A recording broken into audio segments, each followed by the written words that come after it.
Bienvenidos viajeros oníricos, es tiempo de seguir el pequeño relato de John Polidori y ver el nacimiento del vampiro aristocrático, así que sin más preámbulos comencemos. Yo soy Charlie Mustaine y bienvenidos a mi pesadilla. Sin pérdida de tiempo se presentó en el departamento de su amigo y bruscamente le preguntó cuáles eran sus intenciones con respecto a la joven, manifestándole al propio tiempo que estaba enterado de su cita para aquella misma noche.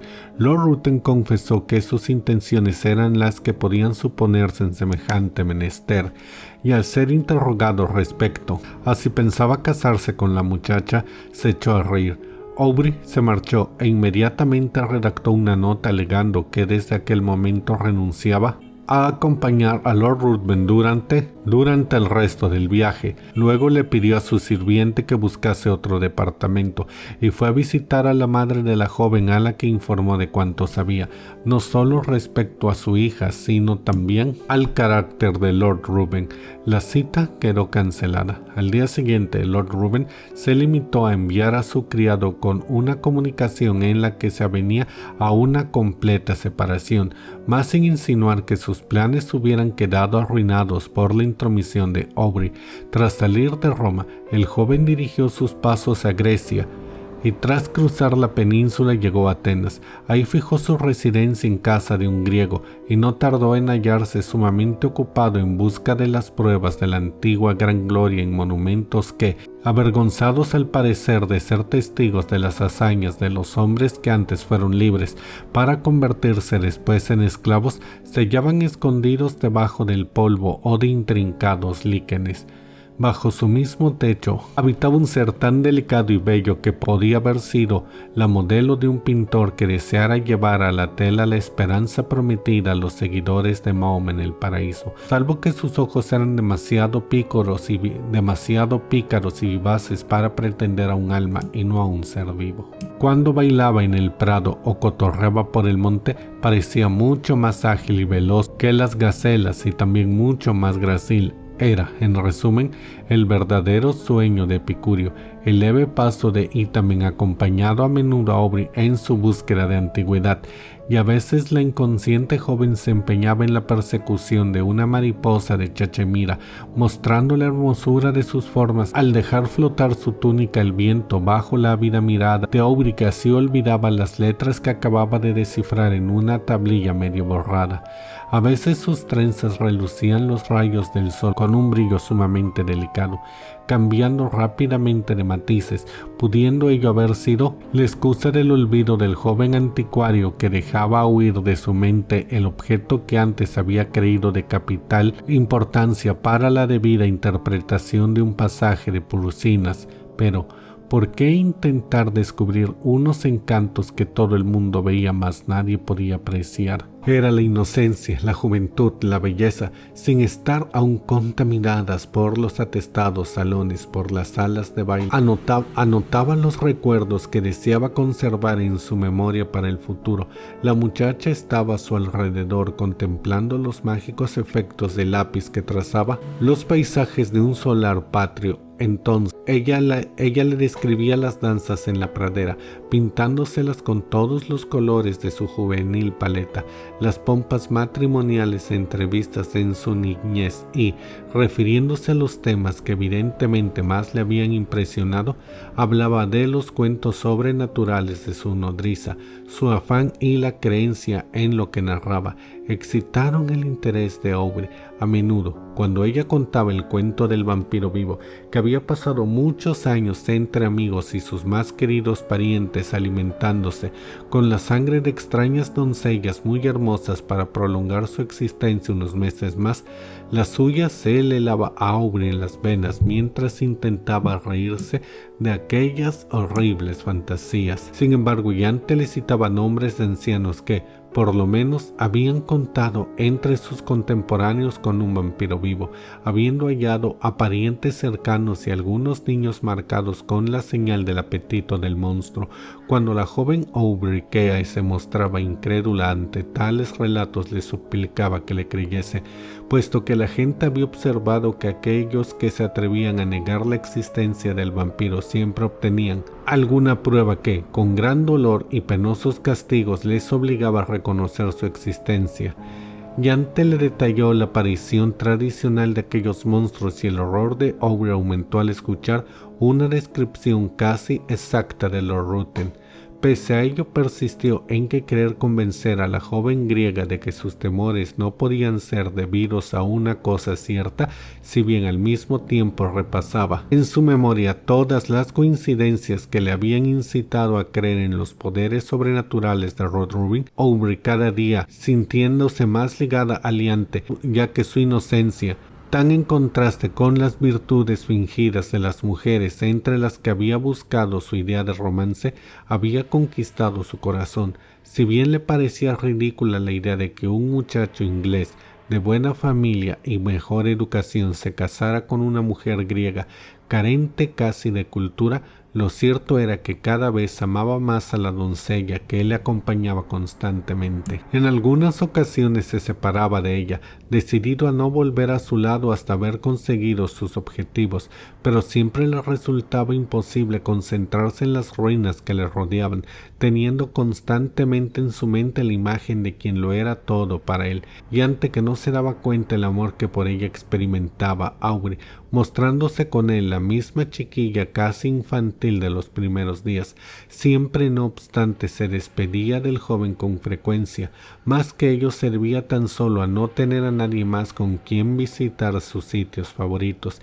En tanto, su acompañante se hallaba ocupado bosqueando o descubriendo algunos fragmentos que había escapado a la acción destructora del tiempo. La joven apaleó a los padres para dar fe de la existencia de los vampiros, y todos, con algunos individuos presentes, afirmaron de su existencia, pálidos de horror ante aquel solo nombre. Poco después, Aubrey decidió realizar una excursión que le llevaría varias horas. Cuando los padres de Yante oyeron el nombre del lugar, le suplicaron que regresase de noche, ya que necesariamente debería atravesar el bosque por el que ningún griego pasaba una vez oscurecido. Por ningún motivo. Le describieron dicho lugar con el peaje donde los vampiros celebraban sus orgías y bacanales nocturnos, y les aseguraron que sobre el que se atrevía a cruzar por aquel sitio recaían los peores males. Aubrey no quiso hacer caso de tales advertencias, tratando de burlarse, pero cuando vio que todos se estremecían ante sus risas por aquel poder superior o infernal, cuyo solo nombre le lava la sangre, acabó por callar y ponerse grave. A la mañana siguiente, Aubrey salió de excursión según había proyectado. Le sorprendió observar la melancólica cara de su huésped, preocupado asimismo al comprender que sus burlas de aquellos poderes hubiesen inspirado tal terror. Cuando se hallaba a punto de partir, Yante se acercó al caballo que el joven montaba y le suplicó que regresase pronto, pues era por la noche cuando aquellos seres malvados entraban en acción. Aubrey se lo prometió. Sin embargo, estuvo tan ocupado en sus investigaciones que no se dio cuenta de que el día iba dando fin a su reinado y que en el horizonte aparecía una de aquellas manchas en los paisajes cálidos que se convierten muy pronto en una masa de nubes tempestuosas, vertiendo todo su furor sobre el desdichado país. Finalmente montó a caballo, decidido a recuperar su retraso, pero ya era muy tarde. En los países del sur apenas existe el crepúsculo, el sol se pone inmediatamente y sobreviene la noche. Aubrey se había demorado con exceso, tenía la tormenta encima. Los truenos apenas se concedían un respiro entre sí, y el fuerte aguacero se abría paso entre el espeso follaje. En tanto el relámpago azul parecía caer a sus pies. El caballo se asustó de repente y comprendió un galope alocado por entre el espeso bosque. Por fin, agotado de cansancio, el animal se paró y Aubrey descubrió a la luz de los relámpagos que estaba en la vecindad de una choza que apenas se destacaba entre la hojarasca y la maleza que lo rodeaba.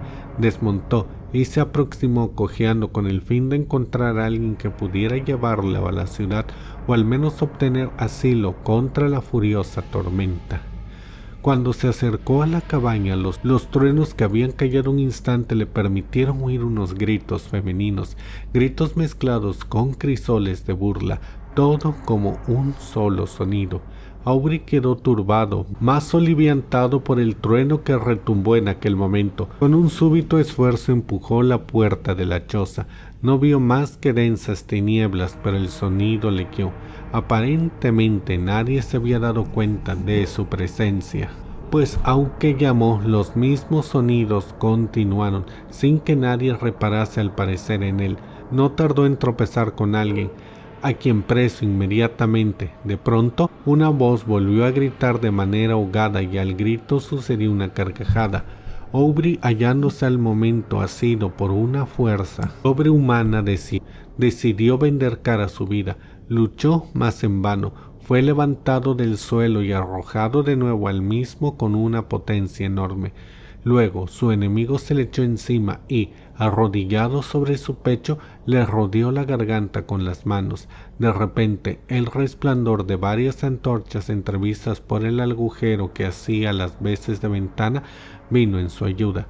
Al momento su rival se puso de pie y, separándose del joven, corrió hacia la puerta. Muy poco después, el crujido de las ramas caídas al ser pisoteadas por el fugitivo también dejó oírse. La tormenta también había cesado y Aubrey, incapaz de moverse, gritó, siendo oído poco después por los portadores de antorchas. Entraron a la cabaña y el resplandor de la resina quemada cayó sobre los muros de barro y el techo de velago, totalmente lleno de mugre. A instancias del joven, los recién llegados buscaron a la mujer que le había traído con sus chillidos. Volvió por lo tanto a quedarse en tinieblas. ¿Cuál fue su horror cuando de nuevo quedó iluminado por la luz de las antorchas, pudiendo percibir la forma etérea de su amada convertida en un cadáver? Cerró los ojos, esperando que solo se tratase de un producto espantoso de su imaginación, pero volvió a ver la misma forma al abrirlos tendida a su lado. No había el menor color en sus mejillas, ni siquiera en sus labios, y en su semblante se veía una inmovilidad que resultaba casi tan atrayente como la vida que antes lo animara. En el cuello y en el pecho había sangre, en la garganta las señales de colmillos que se habían hinchado entre las venas. ¡Un vampiro! ¡Un vampiro!, gritaron los componentes de la partida ante aquel espectáculo. Rápidamente construyeron unas parihuelas y Aubrey echó a andar al lado de la que había sido el objeto de tan brillantes visiones, ahora muerta en la flor de su vida. Aubrey no podía ni siquiera pensar, pues tenía el cerebro ofuscado, pareciendo querer refugiarse en el vacío. Sin casi darse cuenta, empuñaba en su mano una daga de forma especial, la que había encontrado en la choza. La partida no tardó en reunirse con más hombres, enviado a los bosques de la joven por su afligida madre. Los gritos de los exploradores al aproximarse a la ciudad advirtieron a los padres de la doncella que había sucedido una horrorosa catástrofe. Sería imposible describir su dolor cuando comprobaron la causa de la muerte de su hija. Miraron a Aubrey y señalaron el cadáver. Estaba inconsciente y ambos murieron de pesar. Aubrey, ya en la cama, padeció una violenta fiebre, una mezcolanza de delirios. En estos intervalos llamaba a Loruten y a Ainante, mediante cierta combinación que le pareció una súplica a su antiguo compañero de viaje para que perdonase la vida de la doncella. Otras veces lanzaba imprecaciones contra Loruten, maldiciéndole como un asesino de la joven griega.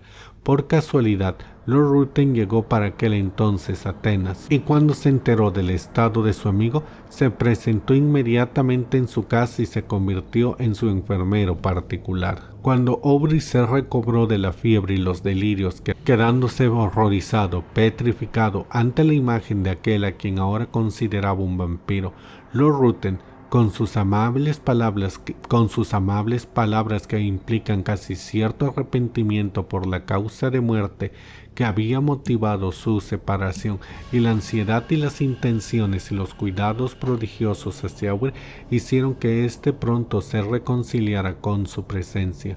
Lord Ruthven parecía cambiado, no siendo ya el ser apático de antes que tanto había asombrado a Aubrey. Pero tan pronto terminó la convalecencia del joven, su compañero volvió a ofrecer la misma condición de antes, y aunque Audrey ya no distinguió la menor diferencia, salvo que a veces veía la mirada de Lord Ruthven fija en él, al tiempo que una sonrisa maliciosa flotaba en sus labios, sin saber por qué, aquella sonrisa le molestaba. Durante la última fase de su recuperación, Lord Ruthven parecía absorto en la contemplación de las olas que levantaban en el mar la brisa marina, o en señalar el progreso de los astros que, como el nuestro, dan vueltas en torno al sol. Y más que nada parecía evitar todas las miradas ajenas. Aubrey, a causa de la desgracia sufrida, tenía su cerebro bastante debilitado y la elasticidad del espíritu, que antes era su característica más acusada, parecía haberle abandonado para siempre. No era tan amable del silencio y la soledad como Lord Ruthven, pero deseaba estar solo, cosa que no podía conseguir en Atenas. Se dedicó a explorar las ruinas de la antigüedad. El recuerdo de Inante a su lado le atosigaba continuo. Se recorrió los bosques. El paso ligero de la joven parecía corretear a su lado, en busca de la modesta Violeta. De repente, esta visión es esfumada, y en su lugar veía el rostro pálido y la garganta herida de la joven, con una tímida sonrisa entre sus labios. Decidió rehuir de tales visiones que en su mente creaban una serie de amargas asociaciones. De pronto le propuso a Lord Ruthven, a quien, sintiéndose unido por los cuidados que le había prodigiado durante su enfermedad, que visitasen aquellos rincones de Grecia que aún no habían visto. Los dos recorrieron la península en todas direcciones, buscando cada rincón que pudiera estar unido a un recuerdo. Pero aunque la exploraron toda, nada vieron que llamase realmente su interés.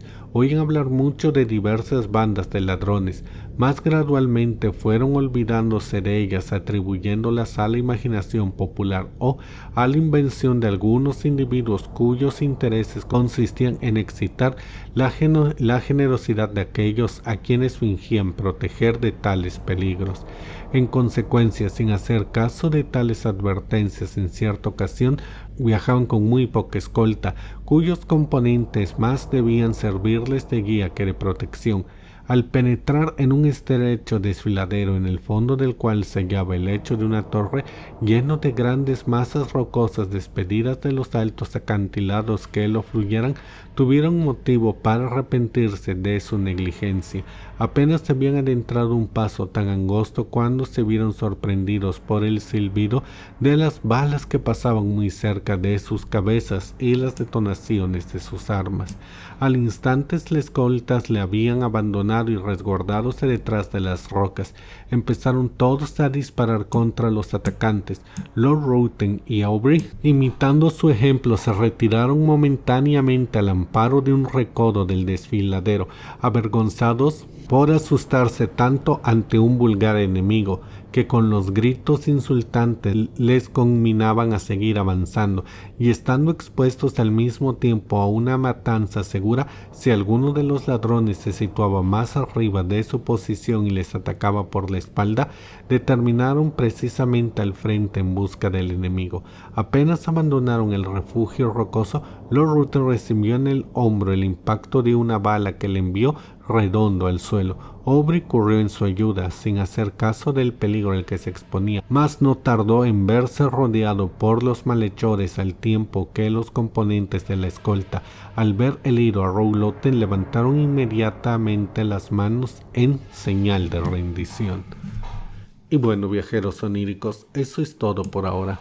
Díganme qué les está pareciendo hasta este momento la historia del vampiro.